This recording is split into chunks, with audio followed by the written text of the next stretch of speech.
A'udzu billahi minasyaitonir rajim. Bismillahirrahmanirrahim. Jualan sirup dan juga kulit di Purwodadi karena terlilit. Ketika hidup terasa sulit, jangan menjadi orang pelit. Assalamualaikum warahmatullahi wabarakatuh. Alhamdulillah, wassalatu wassalamu ala rasulillah wa ala alihi wa mawalah, amma ba'du. Sahabat-sahabatku yang dirahmati Allah Subhanahu wa Ta'ala, di dunia ini gak ada orang yang pengen hidupnya sulit, serba susah, serba gak ada. Itu gak ada. Pasti semuanya pengen hidupnya tuh meriah, kaya, kemudian bahagia, dan seterusnya. Hal-hal yang positif yang diinginkan. Tapi ternyata itu bukan pola hidup yang paling ideal. Kenapa?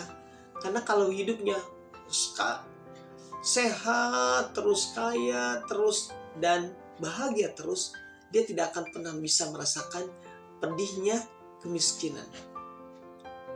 Dan itu akan menjadi benar-benar orang yang sombong. Kita ingat bagaimana dulu ketika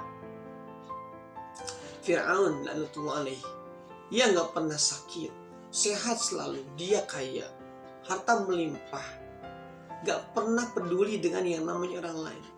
Bahkan dengan anugerah yang Allah berikan, semua itu justru dia menjadi orang yang tersombong di dunia ini. Kenapa?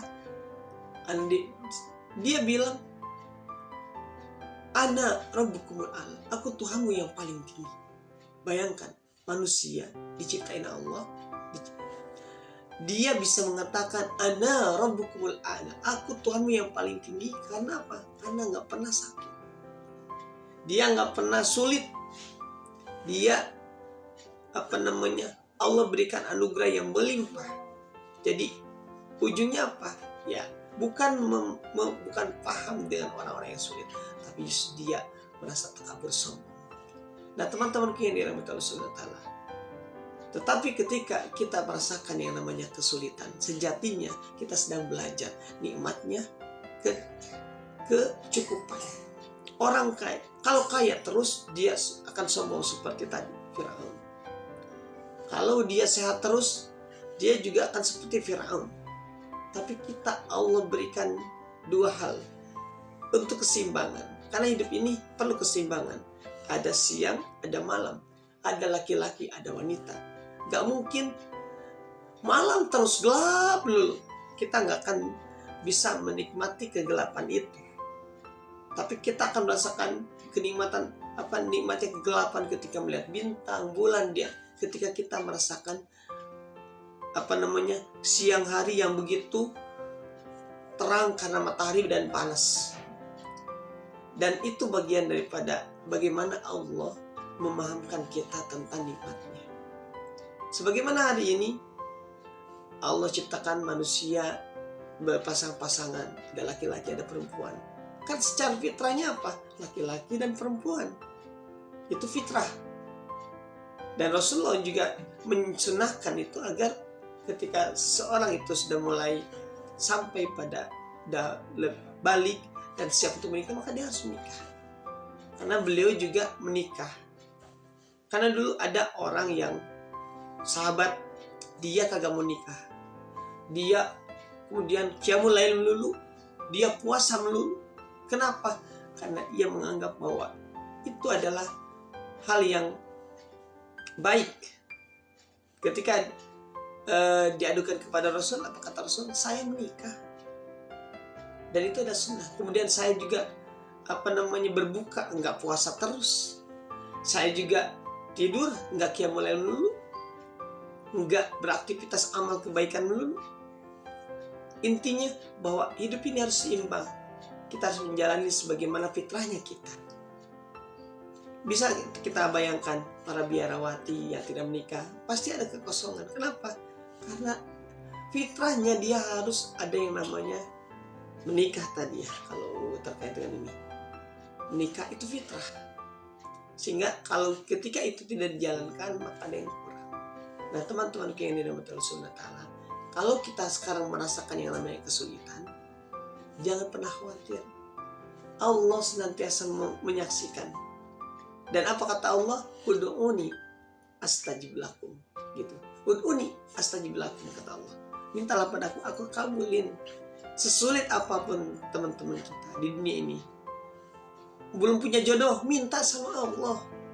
Kita miskin, minta sama Allah, karena Allah Maha Kaya. Kemudian kita disalib sama teman, calon yang kita suka, minta sama Allah. Kita belum punya rumah, minta sama Allah. Apa aja yang kita pengen kan tinggal minta. Mobil, motor, dan seterusnya, anak termasuk. Kalau kita belum punya, minta sama Allah. Maka kata Allah, astajib lakum.